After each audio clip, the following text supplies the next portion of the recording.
Hi friends, എല്ലാവരും സുഖമായിട്ടിരിക്കുന്നെന്ന് കരുതുന്നു. ഞാൻ സുഖമായിട്ടിരിക്കുന്നു.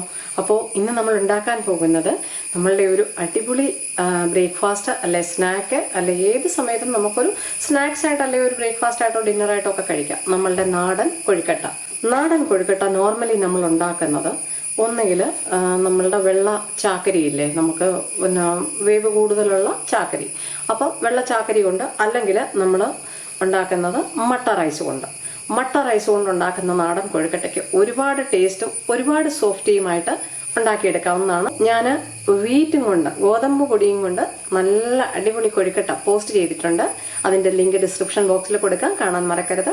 അതുപോലെ തന്നെ ബാക്കി വരുന്ന റൈസ് കൊണ്ട് എങ്ങനെ നമ്മൾ ബാക്കി ചോറൊക്കെ വെച്ചിട്ട് എക്സ്ട്രാ വരില്ലേ, ആ ചോറ് കൊണ്ട് നല്ല സോഫ്റ്റ് ആയിട്ടുള്ള അടിപൊളി കൊഴുക്കട്ട എങ്ങനെ ഉണ്ടാക്കുന്നത് അതും പോസ്റ്റ് ചെയ്തിട്ടുണ്ട്. എല്ലാവർക്കും ഒരുപാട് ഇഷ്ടപ്പെട്ട റെസിപ്പികളാണ് ഇത് രണ്ടും.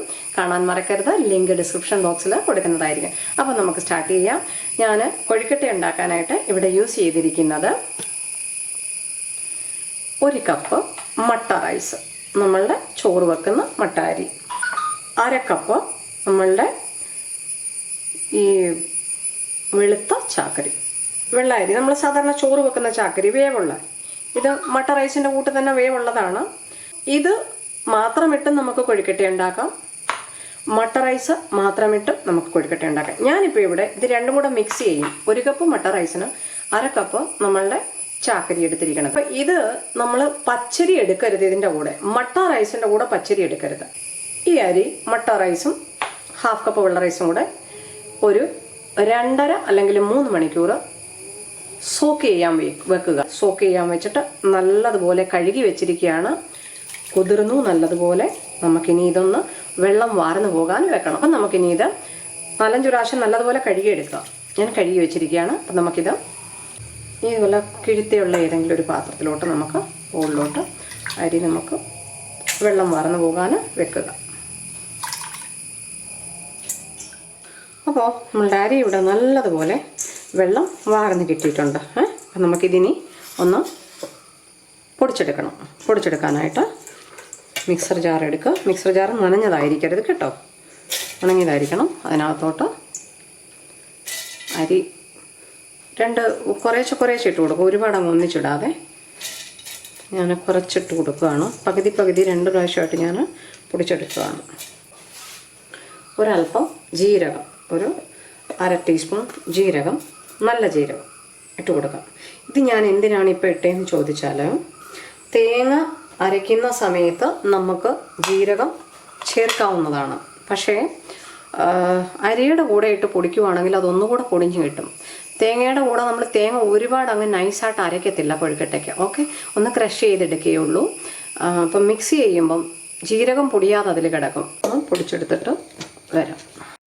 ഇത് കുറേശ്ശെ അരച്ചെടുക്കാവൂ, ഒരുപാട് ഒന്നിച്ച് അരച്ചെടുക്കരുത്. ഇനി ഇതിനകത്തോട്ട് നമുക്ക് കുറച്ച് പൊടിഞ്ഞിട്ടുണ്ട്, ഇച്ചിരി കട്ട കെട്ടിയിരിക്കുകയാണ്, അത് കുഴപ്പമില്ല. ഇതിനകത്തോട്ട് നമുക്ക് കുറച്ച് തേങ്ങ ഇട്ട് കൊടുക്കാം. ആ തേങ്ങ ഇതിലോട്ട് തന്നെ ഒന്ന് ഇട്ട് മിക്സ് ചെയ്ത് എടുത്താൽ മതി. അപ്പം നമുക്ക് കൈ കൊണ്ട് മിക്സ് ചെയ്യേണ്ടി വരില്ല. കുറച്ച് തേങ്ങ ഇട്ട് കൊടുക്കാം. ഇനി ഇത് ഒന്നുകൂടെ ഒന്ന് നല്ലതുപോലെ മിക്സ് ചെയ്തെടുക്കുക. പെട്ടെന്ന് അങ്ങ് ഫാസ്റ്റിൽ അടിക്കരുത്, ബ്ലേഡൊക്കെ ഒടിഞ്ഞു പോകും. കാരണം ഇത് ഇച്ചിരി മട്ട റൈസ് ആയതുകൊണ്ട് ഇങ്ങനെ ഒരു കട്ടക്ക് ഇരിക്കുകയുള്ളൂ നമ്മൾ പൊടിച്ചെടുക്കുമ്പോൾ. നമുക്ക് ഇന്നോടൊന്ന് നല്ലപോലെ ഒന്നുകൂടെ പൊടിച്ചെടുക്കാം. അപ്പോൾ നമ്മളിതിവിടെ പൊടിച്ചെടുത്തു കേട്ടോ. അപ്പോൾ ഇത് നല്ലതുപോലെ അരച്ചെടുത്തു.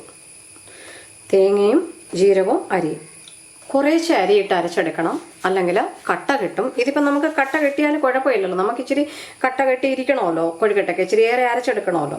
അതുപോലെ തേങ്ങ ഒരുപാട് അങ്ങ് അരയ്ക്കരുത്. കാരണം ഈ കൊഴുക്കട്ടയ്ക്ക് തേങ്ങ ഒത്തിരി അങ്ങ് അരച്ച് ചേർക്കേണ്ട കാര്യമില്ല. നമ്മൾ അരകല്ലയിലൊക്കെ അരയ്ക്കുമ്പോൾ നല്ലപോലെ അരച്ച് ചേർക്കും.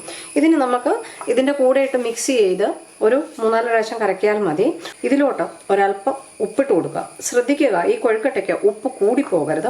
ഉപ്പ് കൂടിപ്പോയാൽ അതിൻ്റെ ആ ഒരു ടേസ്റ്റ്, ആ ഒരു ഒറിജിനൽ ടേസ്റ്റ് നഷ്ടപ്പെടും. അതുകൊണ്ട് അല്പം ഉപ്പ് ചേർക്കുക, കൂടുതൽ ഉപ്പ് ചേർക്കാതെ. ഉപ്പ് ചേർത്ത് കഴിഞ്ഞ് നല്ലതുപോലെ കൈ കൊണ്ടൊന്ന് മിക്സ് ചെയ്യുക ആദ്യം, കാരണം എല്ലായിടും ഒന്ന് പിടിക്കട്ടെ. അപ്പം നമുക്ക് ഇപ്പം തന്നെ ഇത് കൊഴുക്കട്ട ഇങ്ങനെ ആക്കിയെടുക്കാം. അതുകൊണ്ട് ആ ഒരു ഇങ്ങനെ പിടിക്കാൻ പറ്റിയ ആ ഒരു ഇതുണ്ട്, കൺസിസ്റ്റൻസി. വെള്ളം ചേർക്കേണ്ട കാര്യമൊന്നുമില്ല. എങ്കിലും നിങ്ങൾക്ക് വേണമെന്നുണ്ടെങ്കിൽ ഒരു 1-2-3 ടേബിൾ സ്പൂൺ ചെറു ചൂടുവെള്ളം നമുക്ക് ചേർക്കാവുന്നതാണ്. അതിന് മുന്നേ ഒരു കാര്യം ഞാൻ കാണിക്കാം. ദേ ഈ അരി ഞാൻ കംപ്ലീറ്റ് എടുത്തില്ലായിരുന്നു. ഈ അരി കണ്ടില്ലേ, ഇതിപ്പോൾ നമുക്ക് പുട്ടുണ്ടാക്കാൻ പരുവത്തിലാണ് ഞാൻ ഈ അരി പൊടിച്ചു വെച്ചിരിക്കണേ. അപ്പോൾ ഇതിൽ ഞാൻ ജീരകവും തേങ്ങയും ചേർക്കാതെ പൊടിച്ചു വെച്ചിരിക്കുക. ഇത് നമുക്ക് മട്ട റൈസ് കൊണ്ടുള്ള പുട്ടുണ്ടാക്കാൻ ഈ ഒരു അരിപ്പൊടി നല്ലതായിട്ട് പറ്റും. അതുകൊണ്ട് ഇങ്ങനെ നമുക്ക് ഒന്നിൽ തൊടാതെ പൊടിച്ചെടുക്കാം. പക്ഷേ അതിനൊരു കാര്യം ചെയ്യണം, ഒന്ന് കുറേശ്ശെ ഇട്ട് പൊടിക്കുക. ഞാൻ അല്പം കൂടുതലിട്ട് പൊടിച്ചു, കാരണം നമുക്ക് കൊഴുക്കട്ടയ്ക്കല്ലേ, അല്പം കുഴഞ്ഞു പോയാൽ കുഴപ്പമില്ല. പുട്ടിനാണ് മട്ടയരി യൂസ് ചെയ്യുന്നതെന്നുണ്ടെങ്കിൽ ഇത് കുഴഞ്ഞു പോകാതെ ഇങ്ങനെ ഒന്നിലൊന്നേ തൊടാതെ ഇങ്ങനെ പൊടിച്ചെടുക്കാം. ഇതിലോട്ട് ഒരു അല്പം ഒരു 1-2 ടേബിൾ സ്പൂണ്, ഒരുപാട് വേണ്ട, ഒരുപാട് ഒഴിച്ചു കഴിഞ്ഞാൽ വെള്ളമായി പോകും. 1-2 ടേബിൾ സ്പൂണ് വെള്ളം ഒഴിച്ചിട്ട് നമുക്കൊന്ന് കുഴച്ചെടുക്കാം. ഒരുപാട് വെള്ളം ഒഴിച്ച് കുഴക്കരുത് കേട്ടോ. ഞാനിതിവിടെ നല്ലതുപോലെ കുഴച്ചെടുത്തു. നല്ല ടൈറ്റായിട്ടിരിക്കുവാണ്, കൊഴുക്കട്ടയ്ക്ക് ഒരുപാട് ലൂസ് ആകരുതല്ലോ. കയ്യിൽ ഒരല്പം വെള്ളം ഒന്ന് അപ്ലൈ ചെയ്യുക. എന്നിട്ട് നമുക്ക് കുറേശ്ശെ ഒരു പോർഷൻ കൊഴുക്കട്ട, ഈ കൊഴുക്കട്ട ഒരുപാട് ചെറിയ സൈസിലല്ല ഉണ്ടാക്കുന്നത്. നമ്മൾ നോർമലി ഈ നാടൻ കൊഴുക്കട്ട ഉണ്ടാക്കുമ്പോൾ അതിൻ്റെ ഈ ഒരു സൈസിലാണിത് ഉണ്ടാക്കുക എപ്പോഴും. ഓക്കെ, അപ്പോൾ ഇത് നമുക്കിങ്ങനെ ഒന്ന് റൗണ്ടാക്കി എടുക്കാം. കംപ്ലീറ്റ് കൊഴുക്കട്ട ഒരു പ്ലേറ്റിലോട്ട് വെക്കുക. ഇത് കംപ്ലീറ്റ് നമുക്കിങ്ങനെ ഇതാക്കി എടുക്കാം, ബോളാക്കി എടുക്കാം. അപ്പോൾ ഇത് കംപ്ലീറ്റ് ഉരുട്ടിയെടുത്തു. നമുക്കിത് സ്റ്റീം ചെയ്യാം. ഞാൻ ഇവിടെ ഒരു സ്റ്റീമർ വെച്ചിട്ടുണ്ട്. വെള്ളം തിളച്ച് കിടക്കുകയാണ്. നമുക്കതിലോട്ട് ഈ കൊഴുക്കട്ടയെല്ലാം ഒന്ന് വെച്ചിട്ട് ഇത് നമുക്ക് കുക്ക് ചെയ്തെടുക്കാം. അപ്പോൾ ഇതിങ്ങനെ സ്റ്റീം ചെയ്തെടുക്കുമായതുകൊണ്ട് വേവാനൊരു അല്പം സമയം എടുക്കും, പെട്ടെന്നങ്ങ് ആവില്ല. എങ്കിലും ഇത് ഞാനിപ്പോൾ ഒരു 15 മിനിറ്റ് ഇത് സ്റ്റീം ചെയ്യാൻ പോവാണ്. സാധാരണ നമ്മൾ അകത്ത് ഫില്ലിംഗ് വെച്ചിട്ട് കട്ടി കുറച്ചുണ്ടാക്കുന്ന കൊഴുക്കട്ടയാണെങ്കിൽ നമുക്കൊരു 10 മിനിറ്റൊക്കെ സ്റ്റീം ചെയ്യാൻ മതി. ഇതൊരു 15 തൊട്ട് 20 മിനിറ്റ് നമുക്ക് സ്റ്റീം ചെയ്ത് എടുക്കാം. അപ്പോൾ നമ്മളുടെ അടിപൊളി കൊഴുക്കട്ട റെഡി ആയിട്ടുണ്ട്. ക്യാമറയിലോട്ട് അതിൻ്റെ സ്റ്റീം പോകാതിരിക്കാനാണ് കേട്ടോ. വാവ്, അപ്പോൾ കൊഴുക്കട്ട റെഡി ആയിട്ടുണ്ട്, കുക്കായിട്ടുണ്ട്. 20 മിനിറ്റ് കഴിഞ്ഞു, ഞാൻ ചെക്ക് ചെയ്തു, വെന്തു.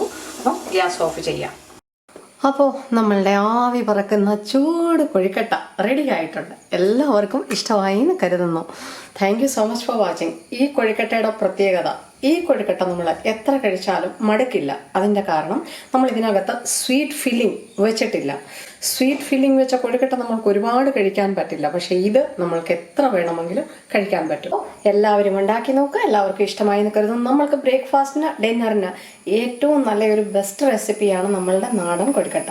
നമ്മളുടെ അമ്മമാരൊക്കെ ഉണ്ടാക്കി തന്നിരുന്ന ഒരു നോസ്റ്റാൾജിക് റെസിപ്പി കൂടിയാണിത്. എന്നും എപ്പോഴും നമ്മളെല്ലാ മല്ലൂസും കഴിക്കാൻ ആഗ്രഹിക്കുന്ന ഒന്നാണ് കൊഴുക്കട്ട. പിന്നെ സ്വീറ്റ് ഫില്ലിംഗ് വെച്ച കൊഴുക്കട്ടയാണെങ്കിൽ നമ്മൾ നാച്ചുറലി ഒരുപാട് കഴിക്കാറില്ല.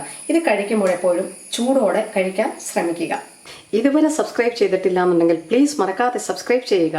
സബ്സ്ക്രൈബ് ബട്ടൺ അടുത്ത് ഒരു ബെല്ലൈക്കൺ കൂടി വരും, അതുകൂടി പ്രസ് ചെയ്യുക. ഓൾ എന്ന് ക്ലിക്ക് ചെയ്യുക. Hey friends, if you haven't subscribed it, please don't forget to subscribe and support.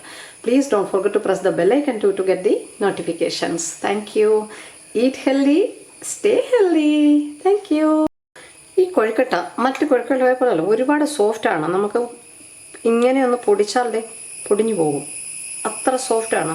അതാണ് മട്ട റൈസ് കൊണ്ടുണ്ടാക്കുന്ന കൊഴുക്കട്ട. കണ്ട, ഇത് ഒരുപാട് സോഫ്റ്റായിട്ട് അങ്ങ് പൊടിഞ്ഞു വരും, അത്ര സോഫ്റ്റാണ്. അതുകൊണ്ട് എടുക്കുമ്പോഴൊക്കെ വളരെ സൂക്ഷിച്ചെടുക്കണം. നമ്മളിത് സ്റ്റീം ചെയ്യുന്നത് അതുകൊണ്ടാണ്. സാധാരണ നമ്മൾ വെള്ളത്തിലിട്ടിട്ട് നമ്മൾ ഡയറക്റ്റ് തിളച്ച വെള്ളത്തിലോട്ടിട്ടിട്ട് സാധാരണ നാടൻ കൊഴുക്കട്ട ഉണ്ടാക്കാറുണ്ട്. അത് നമ്മൾ മട്ട റൈസ് കൊണ്ടുള്ള അരിയും കൊണ്ട് അരച്ചിട്ടുണ്ടാക്കാതെ നമ്മൾ സാധാരണ ചാക്കരിയില്ലേ, വെള്ള അരി, ഞാനിപ്പോൾ ഇതിൻ്റെ കൂടെ മിക്സ് ചെയ്ത് ആ അരിയും കൊണ്ട് ഉണ്ടാക്കുവാണെങ്കിൽ വെള്ളത്തിലോട്ടിട്ട് നമുക്ക് ഡയറക്റ്റ് ആ ടൈപ്പിലുള്ള കൊഴുക്കട്ട ഉണ്ടാക്കും.